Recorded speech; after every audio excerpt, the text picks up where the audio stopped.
ചിന്നു ദേ പുട്ടും മാമ്പഴം കറി ഒന്ന് ടേസ്റ്റ് ചെയ്തേ. അയ്യോ അടിപൊളി.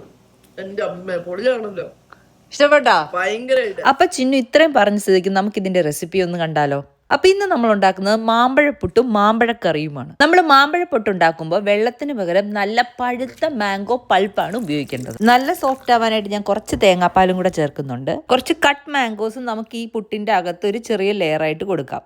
എന്നിട്ട് നമ്മൾ സാധാ പുട്ട് പോലെ നനച്ചെടുക്കണം. കുറച്ച് ഉപ്പും ചേർക്കണം. ഇത്രയേ ഉള്ളല്ലോ പുട്ടിന്റെ ഇൻഗ്രീഡിയൻസ്.